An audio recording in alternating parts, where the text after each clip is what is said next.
That's just, I don't get it. It just doesn't make sense in today's environment, right? Now, they weren't talking all this stuff when they were giving Trump tens of millions, who's the biggest threat to democracy I can see today. Right? That wasn't the conversation. That was not the conversation. So I believe in common sense gun reform, and I've got the credentials, having fought and wrangled with these guys in court, that what it takes in many cases is just a willingness to stand up and to push back and to say, not here, and not again. Mr. Mayor, there's a resolution on the ballot for November 6th regarding the Confederate flag to be flown and displayed at the Walton County Courthouse, property in the Pontiac Springs, Florida. That's a local. Right here. And we have, there's a flag at our courthouse. I know. I refused to come here for not for this, but to a conference. We were invited here for a retreat, and I took issue with after the shooting we saw in Charlotte. In South Carolina. We saw that you all's county commission voted to resurrect a different version of the battle flag after that shooting. Yes. Which to me just, I just couldn't wrap my head around it.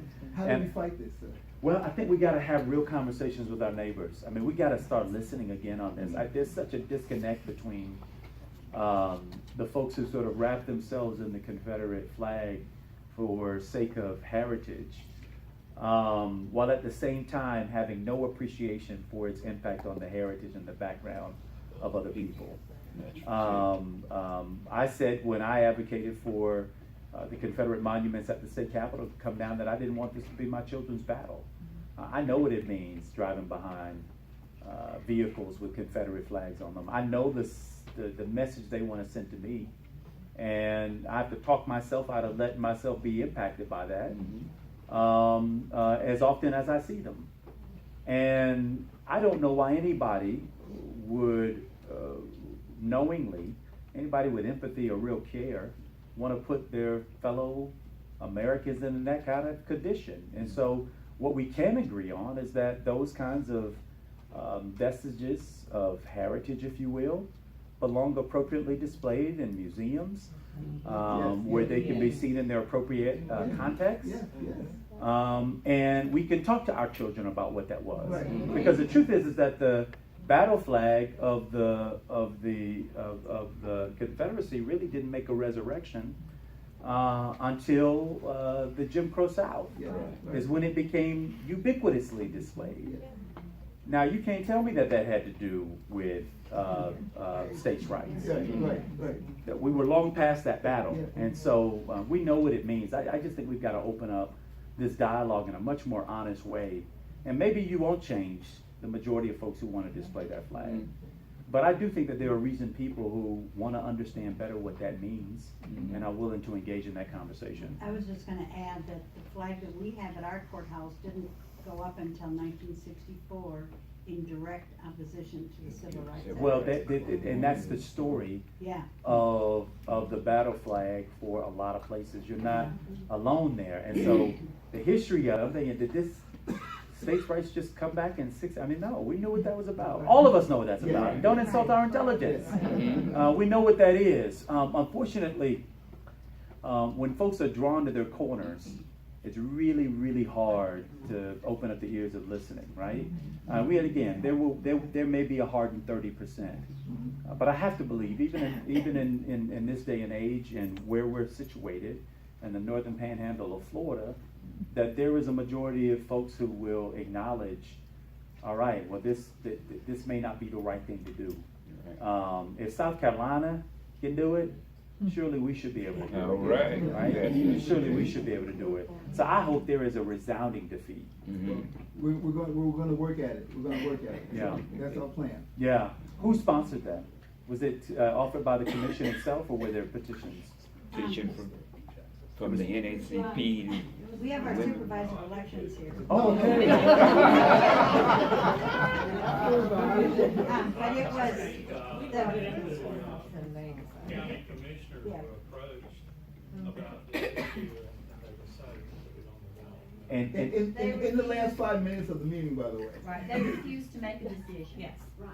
put it on the ballot and take it away. Oh, well, that's cute. Yeah. Yeah. It's convenient, you know, it's convenient, but hopefully, you know, people, I hope the voices of the citizens here speak louder, and to humanize this in a way where we're not talking about burying anybody's history, if that's how you want to have the conversation.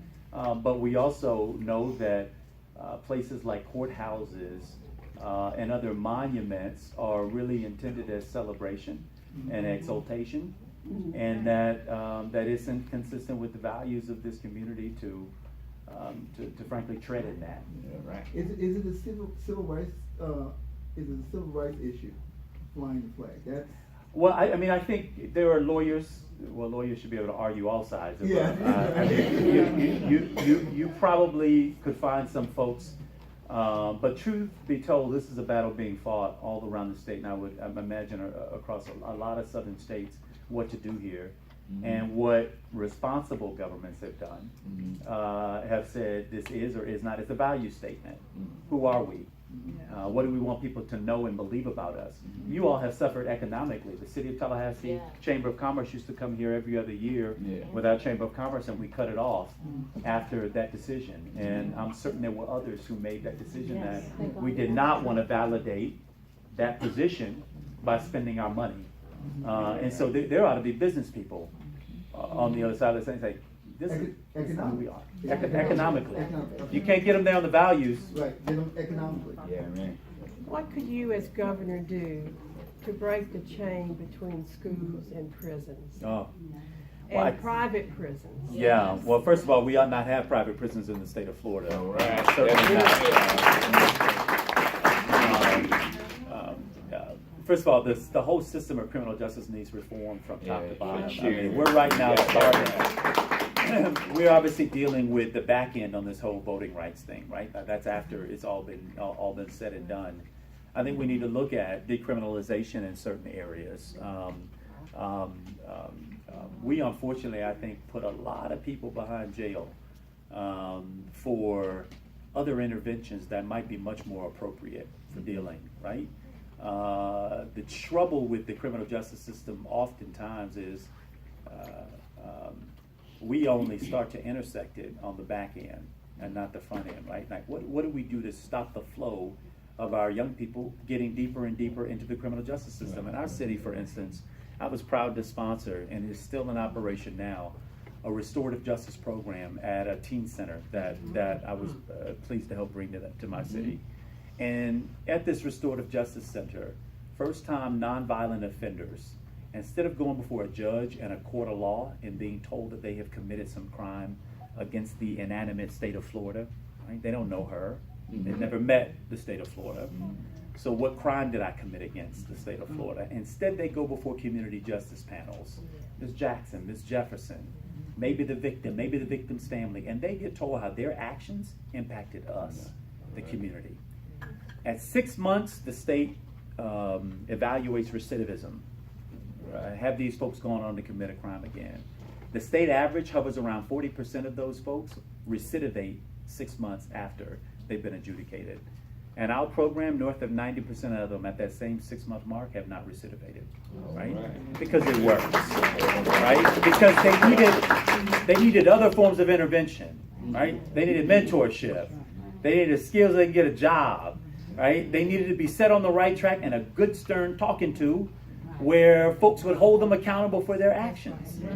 But we didn't want to put them in a criminal justice system that showed us the once you enter it, you only go deeper into it. Once you enter it, you only go deeper, which is why we also have to evaluate on our school campuses what we allow to happen there by way of how we criminalize for disruptions that may happen in the classroom that used to be resolved there, not turn it over to SROs who then book and then charge. I mean, we're not even letting kids be kids in that scenario. And so we've got to interrupt the real ways in which we put our kids on that pipeline.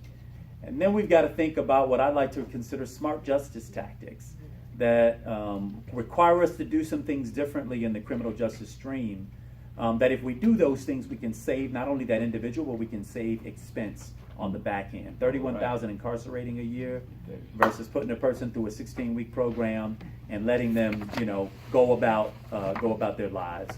But then there are some elements of this, and all of us know it, of education, of poverty, of failure of the family structure, crime being allowed to run roughshod over certain neighborhoods and certain communities without interruption, right? Those are the harder things, but we have to tend to those harder things as well. Otherwise, we'll never disrupt that cycle. Yeah. The stuff that we've done is often been on the back end, but we've also increased funding into human services to get at some of those other disruptors, and also forced our law enforcement and judges and courts to handle these situations differently than how we're have been typically used to doing.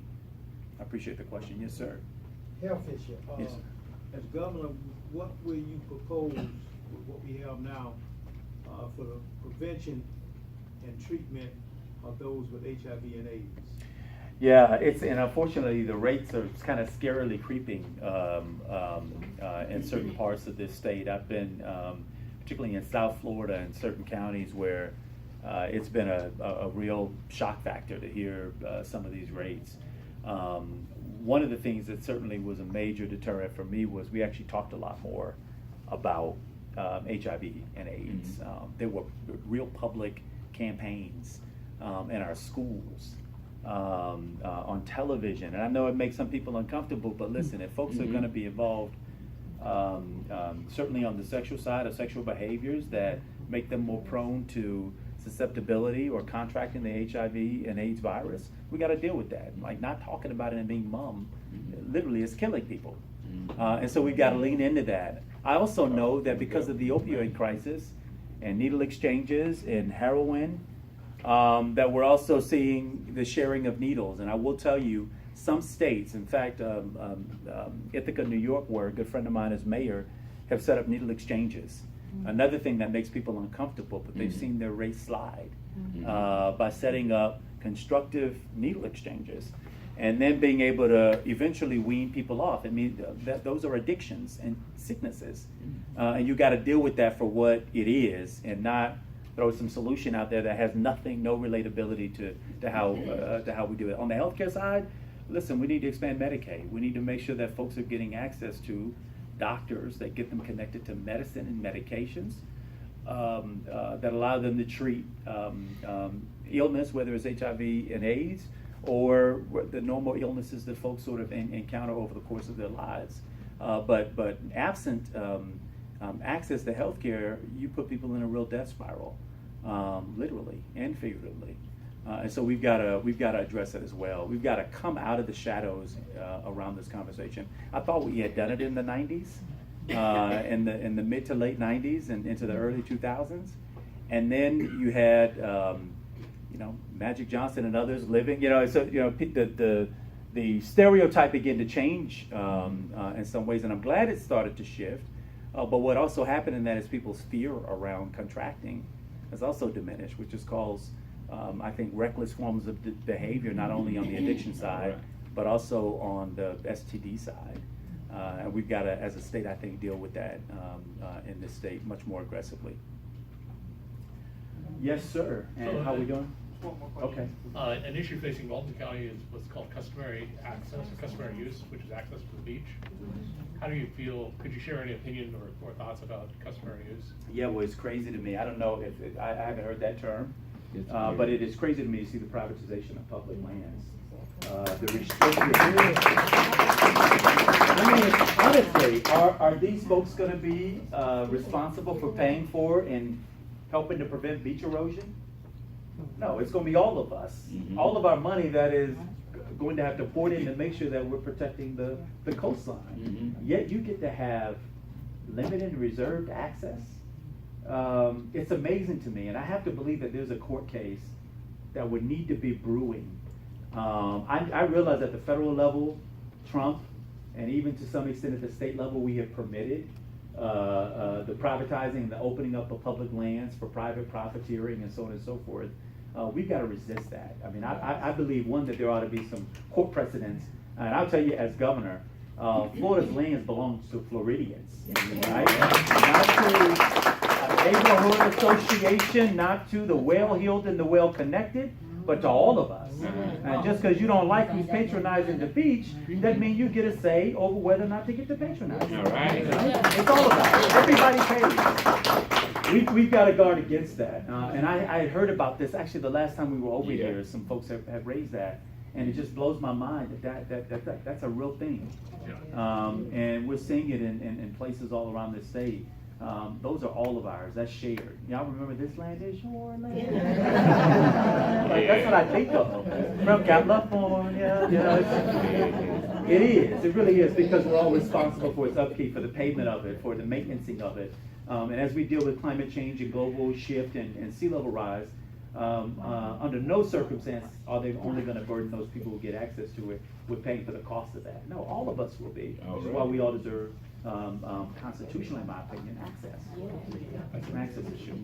Y'all have been, yes, no worries, Madam President. Okay. So I asked this question, this is about mental health. Yes. But I asked this question to Phil Air at another place, and I just want to kind of bring some information to you as our next governor that I would really like for you to know. So I have a son that's 21 years old and he's in the military. And in the past 6 months, there have been 4 21 or under of his comrades who have killed themselves. And one that was actually in his platoon, I think I'm saying it right. And he went to his superior and said, we need some help, we lost so-and-so. And they said, if you didn't see it, too bad. No mental health for you, get on the road. And they are now in Louisiana doing some kind of self-preservation so they can go fight in Korea. So my question is, what will you do? And not only that, they have another 4 that have died from over drinking, going swimming in the lake, and they've died. I'm talking about kids that are 21 and under that went into the military because they can't get a job, that they couldn't make it in college, and here they are thinking that the United States military is what it used to be, which it is not now under who sits in the White House. What can you do to reach in to tell the commanders to break the cycle? How in the world do you think, not you, but us, that they're going to come out 4 years, 8 years, 12 years from now and be okay? If their friend killed themselves and you said you didn't see it, you'll be okay, go fight. Well, I know that's a lot. Well, no, I mean, I'm sorry to hear that, and we know that that PTSD is real, and honestly, I can't even imagine some of what these folks have seen as they traveled abroad, right? They're not there yet. They're still here in the United States of America. They haven't even seen that. I'm talking about right next to you, here. Well, I'll tell you, in that case, then my guess is there are mental health challenges that have to be confronted, and I think, first of all, that we all know that our military is federal, and our National Guard, obviously, the governor has jurisdiction over. As for the piece that we've got jurisdiction over, I'm a big believer in making sure that we demystify some of this conversation around mental health and mental health treatment and counseling. In my city, we've got mental health courts, because we know that those kinds of situations need to be adjudicated through a system of experts who actually understand what they're talking about and what they're doing, and not treating everything the same, because it's not the same. We in our community, and I think in our country, have got to do a better job with this conversation writ large. I mean, after the shooting, it always amazes me that we only talk about mental health in the context of mass shootings, right? So for the first time, the state comes in and they want to put real resourcing into mental health and, you know, watching and noticing the signs and all this kind of stuff. And I'm thinking, you know, we've needed that for a long time. However, we've got in this budget, but we need a sustained commitment to what we're going to do around mental health access and mental health support throughout the system, because it's showing up. And unfortunately, again, if folks don't have access to the proper health care, it's hard to get diagnosed. Even if you get diagnosed, if you are the working poor, who's paying for the prescriptions? You fall off your meds and you find yourself in a situation where law enforcement encounters you, then you're funneled through a criminal justice system, which also isn't treating you for your actual illness. right? And it is a vicious cycle. And so we've got to build competency across the board. I mean, I keep hating to bring this back to the healthcare piece, but I can't help but to, because it plays a foundational role in the spiraling that we're experiencing. That side by side with the shame around it, and the not talking about it.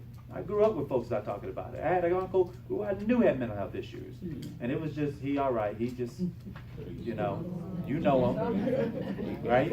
And we got to get rid of that. We have to suspend with that. That didn't help the individual, certainly didn't help society, and it's unsafe. It really is unsafe. But people need to know that if you do come forward with a mental health illness, that it is likely treatable, right? But you also got to know that once it's diagnosed, that you'll be able to get access to the medications you need in order to stay in good standing and to have your hormones and your balances in check. And that's a real problem, not just in this state, but around the country.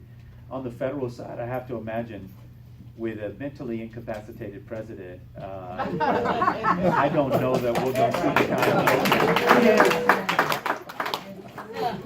I mean, and I don't mean that, I mean, the president has a psychosis. I'm not qualified to give it, but, I am. But I don't see him putting the kind of emphasis that is required here, right? Toughen up. They use language like toughen up. Are you kidding me? Even the one guy to the students who are going through their own layer of PTSD, instead of complaining, they should learn CPR. So when the next mass shooting comes through, they can help you. Are you kidding me? It's unbelievable, but they say this stuff and they believe it. They're not kidding. That's what they believe. But toughen up in response to mental health challenges is not an answer at all. All right. That's not an answer. That's insufficient. And so for me, you see a prioritization around that kind of funding, because it plays into so many elements of our society. Now I have to end with this, which is, I can't run my race on good ideas and experience alone. All right. Right? I need the help of those of you in this room who are willing. We've got to build county-wide organization. We're trying to get folks we opened an office down in Broward County the other day. It is being powered by and staffed by about 119 volunteers each week. Right? Who are helping us continue the momentum, talking to voters, outreaching, that kind of thing. Folks who are giving $20, $20.18 and sewing into the race. My mother, maximums in Florida contributes to $3,000. My mother's committed to getting there, but she is on auto deduct of $20.19 a month, right, end of the campaign. Now, my little heart can't break it to her that she's never going to get there on that math, but we take it anyway, right? And so, we want to invite your support. Obviously, we want volunteers and supporters in the area. We also want folks who are willing to chip in and to make sure that we can power this campaign forward. I'm confident that if we're able to run this race the way that it needs to be, and we're certainly well on our way to raising the resources to do that, that we're going to win this nomination, and I think we'll be best positioned to win back this state this November, but we can't do it without you. So I appreciate your consideration, and thanks again for your support.